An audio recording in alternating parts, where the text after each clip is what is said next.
बैठे बैठे क्या करे, करना है कुछ काम। शुरू करे अंताक्षरी नहीं, प्रोग्रामिंग लेके कोड ग्रेट का नाम।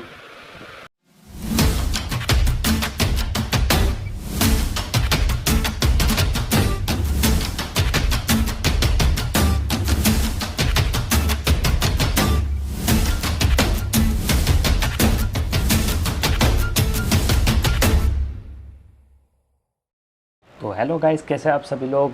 स्वागत है आप सभी का हमारे चैनल कोड ग्रेट में। और जैसा कि आपने पहले वीडियो में देखा, शुरू करें अंताक्षरी नहीं प्रोग्रामिंग, क्योंकि हमें अंताक्षरी थोड़ी सीखने आए हैं यार, प्रोग्रामिंग सीखने आए।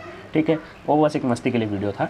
पर आप देख सकते हैं कि आज का हमारा वीडियो है वीडियो नंबर 7, 7वां वीडियो यानी चल रहा है हमारी चैनल पे। और आपने साथ के साथ वीडियो में इतने कुछ व्यूज़ नहीं दिखाए, तो गाइस जल्दी चाहिए आप हमारे चैनल को शेयर कीजिए और ज़्यादा से ज़्यादा शेयर करने की कोशिश कीजिए, ताकि लोग आए और देख सकें कि हम यहाँ प्रोग्रामिंग सिखा रहे हैं स्टूडेंट्स लोगों को, वो भी free of cost. C programming जैसी लैंग्वेज सिखा रहे हैं।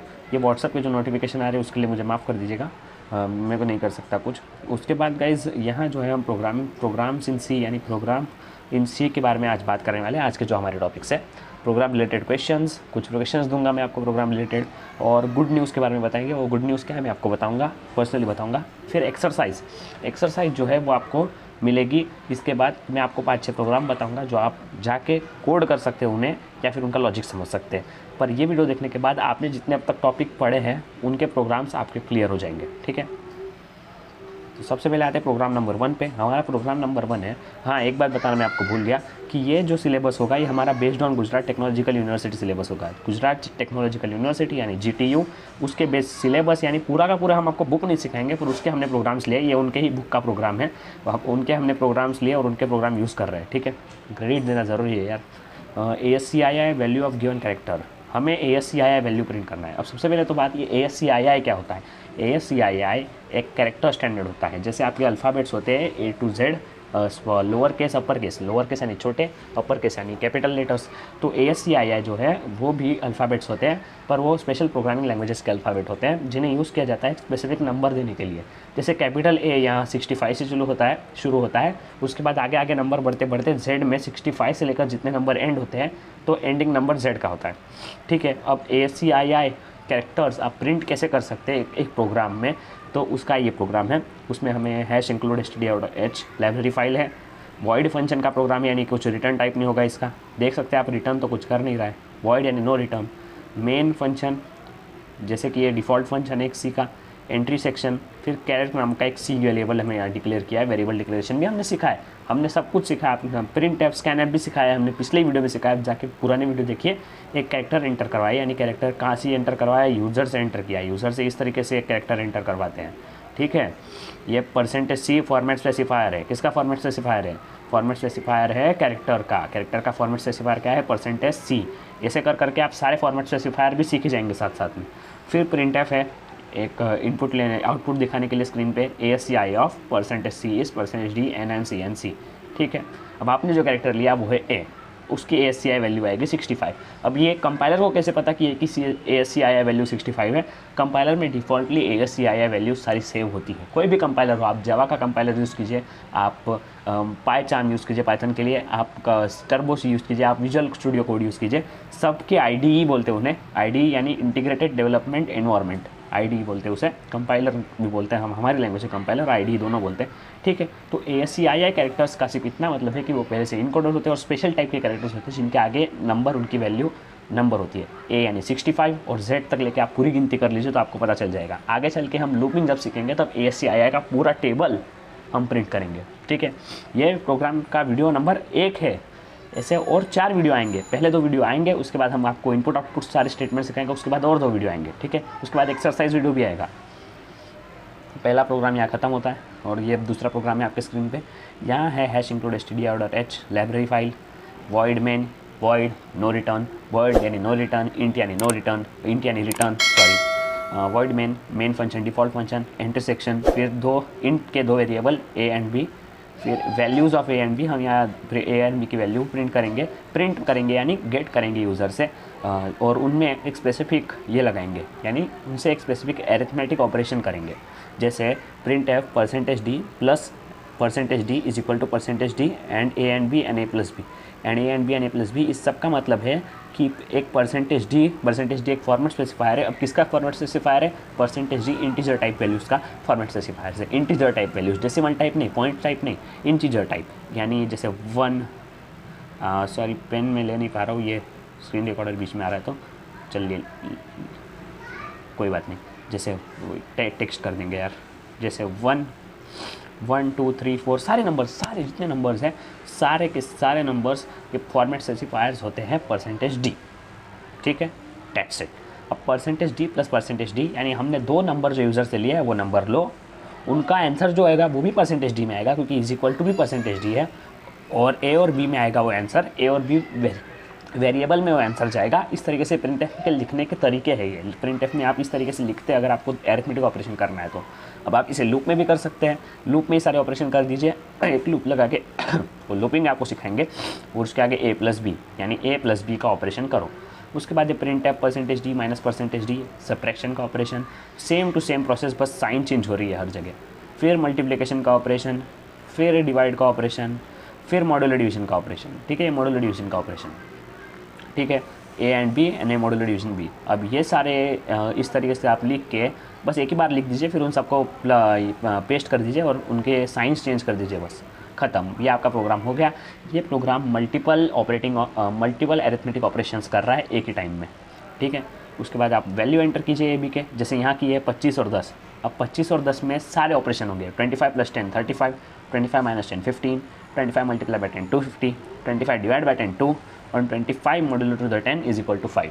अब मॉड्यूलर टू द 10 यानी 25 को आप 10 से डिवाइड करेंगे और जो रिमाइंडर आएगा वो आप यहाँ लिखेंगे। अब ये 5 ही क्यों आया, कोई पॉइंट पे नंबर क्यों नहीं आया? उसका रीज़न ये है कि आपने परसेंटेज डी यानी इंटीजर वैल्यू मांगी है कंपाइलर से, फ्लोटिंग वैल्यू आपने नहीं मांगी।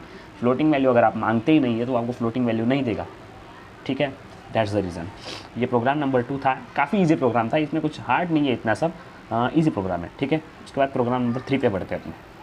प्रोग्राम नंबर 3 जो है ये थोड़ा आपको टिपिकल लगेगा पर ये भी बहुत ईजी है। ठीक है, इसमें आपको जो है सेल्सियस का जो टेम्परेचर होता है उसे फ़ारेनहाइट पे कन्वर्ट करना है। सेल्सियस और फ़ारेनहाइट टेम्परेचर के मापने के ये होते हैं मेजर्स। जैसे आप पानी लीटर में या दूध लीटर में मापते हैं, किलोग्राम में वेट और ये सब मापते हैं। जैसे टेम्परेचर जो है वो सेल्सियस या फ़ारेनहाइट में मापते हैं। इंडिया में सेल्सियस में, फ़ारेनहाइट यूके यूएस इस जगह पे फ़ारेनहाइट में मापते हैं। अलग अलग जगह के अलग अलग मेजर्स होते हैं। जैसे हम चेंज करने वाले हैं टेम्परेचर के, फ़ारेनहाइट के टेम्परेचर को हम जो है वो सेल्सियस में चेंज करने वाले हैं। ठीक है, हमारे पास टेम्परेचर जो होगा फ़ारेनहाइट में होगा उसे हम सेल्सियस में चेंज करेंगे। तो सेल्सियस टू फ़ारेनहाइट करने का ये फॉर्मूला है, Celsius equal to 5.0 divided by 9 multiply Fahrenheit minus 32 multiple Fahrenheit minus 32। ये फार्मूला आपको याद करने की ज़रूरत नहीं है बिल्कुल। अगर आप प्रोग्रामर है तो जाके कॉपी कर लीजिए गूगल से और आप पेस्ट कर दीजिए। ठीक है, ये सारे प्रोग्रामर करते हैं यार, फॉर्मूले कौन याद रखेगा। ठीक है, उसके बाद आता है hash include std.h library file हमारी as it is. Library file तो आपको हर जगह दिखेगी। Void main, no return function, main default function, enter section, float, CILC और FAHR। CILC और FAHR ये कुछ कन्फ्यूज़ मत हुई, वेरिएबल के नेम है। ठीक है, फ्लोटिंग टाइप के नेम है यानी पॉइंट पे नंबर आएगा। Printf, enter temperature in Fahrenheit. अब आपको टेम्परेचर जो है वो एंटर करवाना है, यूज़र से गेट करना है।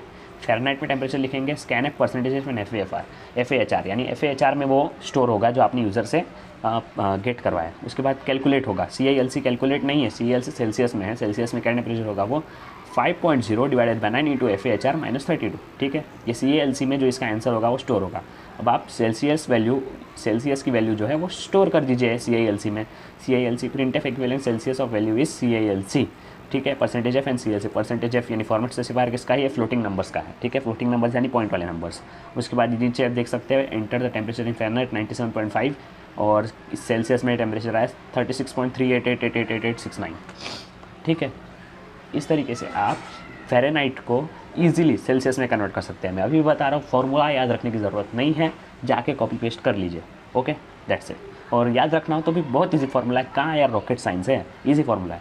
ठीक है, ये था हमारा थर्ड प्रोग्राम भी अगर आपको कुछ डाउट हो तो आप पीछे करके वापस देख लीजिए ताकि आपको समझ में आ जाए कि फार्मूला क्या है और किस तरीके से किस सीक्वेंस में इसे सॉल्व किया जाता है। अब इसलिए फ्लोट में क्यों सॉल्व किया जाता है, क्योंकि सेल्सियस आप कोई भी दे सकते हैं, आप इंटीजर में सेल्सियस नहीं दे सकते, आप 0.5, 0.6, 0.7 ऐसे भी सेल्सियस दे सकते हैं। ठीक है, यूज़र से गेट कर सकते हैं। ठीक है, अब आगे वाले प्रोग्राम में बढ़ते हैं। Program number 4। अब हमारा प्रोग्राम नंबर 4 जो है वो इवन और ऑड नंबर चेक करने का प्रोग्राम है। अब इसमें इफ एल्स होगा। इफ एल्स कंडीशनल में आता है, कंडीशनल हम सीखना बाकी है, फिर भी मैंने ये प्रोग्राम इसलिए लिया क्योंकि ये बहुत ईजी कंडीशनल प्रोग्राम है, ये आपको समझ में आ जाएगा। अब ये जो है hash include std.h library file int main void main नहीं है, इंट मेन यानी वैल्यू रिटर्न करेगा। Very good. अब ये वैल्यू जो रिटर्न करेगा उसके बाद आता है इंट नम नाम का एक वेरिएबल हमने लिया। Print f enter the number to check for even and odd, ये हमने प्रिंट करवाया स्क्रीन पे, ठीक है, ताकि आपका प्रोग्राम अच्छा लगे।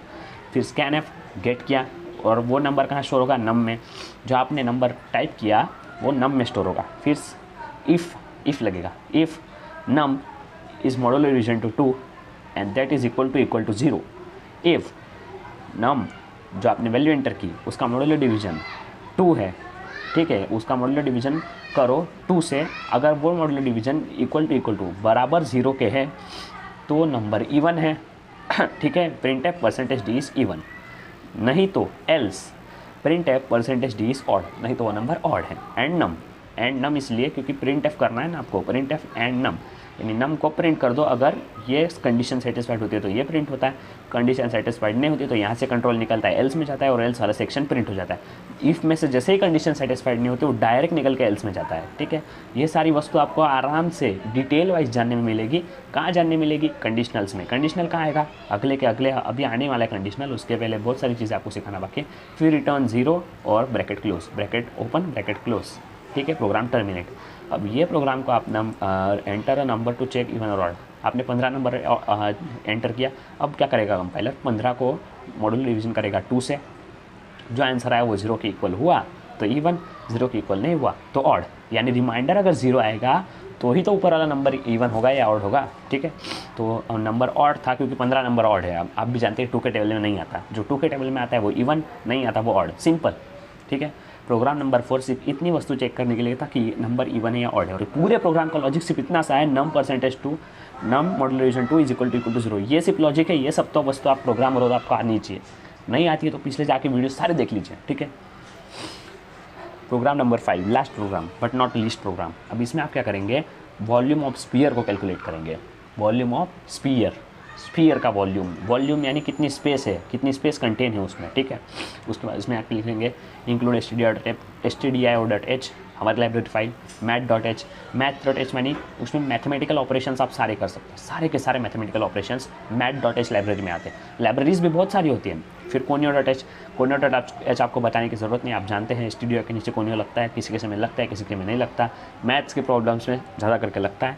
उसके बाद हैश डिफाइन पाई की वैल्यू आपने डिफाइन की, हैश डिफाइन है मैक्रो डेरिवेटिव्स भी आप आगे आप सीखेंगे, मैक्रो और मैक्रोस, ठीक है। हैश डिफाइन आपने डिफाइन की पाई की वैल्यू 3.41। अब ये जो 3.4141 है ये कांस्टेंट वैल्यू है, आप इसे चेंज करके आपका आंसर कभी सही आएगा ही नहीं, ठीक है। कांस्टेंट वैल्यू कभी चेंज नहीं होती, ये आप जानते हैं।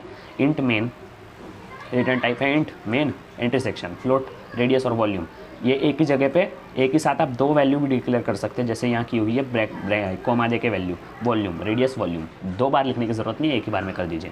प्रिंट एफ लिखेंगे enter the radius of sphere का रेडियस डालिए। परसेंटेज एफ फॉर्मेट स्पेसिफायर है, किसका फॉर्मेट स्पेसिफायर है, क्वेक अभी बताया मैंने, पॉइंट वाले नंबर्स का, रेडियस हमारा पॉइंट में होगा, ठीक है। फिर वॉल्यूम क्या होगा 4.0 divided by 3 multiply 4/3 multiply pi into radius the square, radius का cube, 4/3 into pi into r cube यानी रेडियस का क्यूब। तो क्यूब यहाँ लिख नहीं सकते ना आप, ब्रैकेट करके क्यूब तो लिख नहीं सकते, इसलिए रेडियस को 3 बार मल्टीप्लाई कीजिए और पाई को 1 बार मल्टीप्लाई कीजिए। तो ये है वॉल्यूम, ये जो वैल्यू होगी वॉल्यूम वेरिएबल में स्टोर होगी, तो आप वॉल्यूम को प्रिंट करेंगे, वॉल्यूम वेरिएबल को।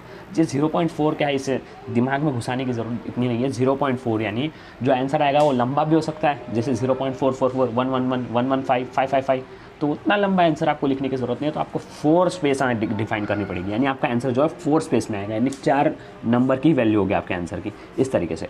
फिर ठीक है, तो इसलिए यहाँ 0.4 यूज़ किया गया है। 0.4 देख के चकरा मत जाइएगा, 0.4 इसलिए यूज़ किया गया है कि अगर आपके पॉइंट की वैल्यू बहुत बड़ी है, नॉन टर्मिनेटिंग टर्म्स आपने सीखे होगा, तो उसके 4 वैल्यूज़ ही पहले यहाँ होंगे, 4 वैल्यूज़ ही आएंगे, ठीक है। गेट CH स्क्रीन को रोकने के लिए, ठीक है। रिटर्न 0 ख़त्म, प्रोग्राम ख़त्म। और आज का वीडियो भी यहाँ ख़त्म होता है, ताकि आप ये प्रोग्राम का मैंने इसलिए नहीं दिया है ये आउटपुट, ताकि आप जाके ये प्रोग्राम खुद रन कर सके और आप इसका आउटपुट निकाल सकते हैं। आप खुद ही नंबर डालिए, खुद आउटपुट निकालिए। आज के गुड न्यूज़ ये है कि हमारी मेंबरशिप जो है वो जल्द से जल्द आने वाली है। और एक गुड न्यूज़ ये है कि हमारे अगले वीडियोज़ में आपको देखने मिलेगी आपको देखने मिलेगा इनपुट आउटपुट, उसके बाद आपको देखने मिलेगा प्रोग्राम्स और बहुत सारे प्रोग्राम, और फिर लूपिंग देखेंगे हम, कंडीशनल लूपिंग देखेंगे, ब्रांचिंग देखेंगे, नेस्टेड इफ एल्स देखेंगे, नेस्टेड लूपिंग देखेंगे, और क्या है, एरेज देखेंगे, रिकर्शन देखेंगे, फंक्शंस देखेंगे। सी में बहुत सारी वस्तुएं सी में, और आपको अगर वो सब देखनी है तो जल्दी से जाके प्लेलिस्ट को एक्सेस कर लीजिए, जैसे स्क्रीन पे आपको लिखा हुआ दिख रहा है। और नीचे जो है वो मेरा थॉट है, computer engineer connect the world, क्योंकि हम सब कंप्यूटर इंजीनियर हैं। हम सब यानी मैं कंप्यूटर इंजीनियर हूँ, एक स्टूडेंट ज़रूर हूँ पर हूँ कंप्यूटर इंजीनियर। तो ठीक है, उसके बाद गाइज हमारे वीडियो को लाइक शेयर सब्सक्राइब जरूर कर दीजिएगा, ताकि आपको सारी नॉलेज मिलती रहे, कंप्यूटर रिलेटेड सारी नॉलेज मिलती रहे। और गाइज मैं और क्या बोल सकता हूँ यार, bye bye, good bye and have a good day. और हमारे वीडियोस को देखते रहिए, शेयर करते रहिए, ताकि हमें भी थोड़ा फ़ायदा हो और आपको भी फ़ायदा हो। ठीक है गाइज, बाय बाय।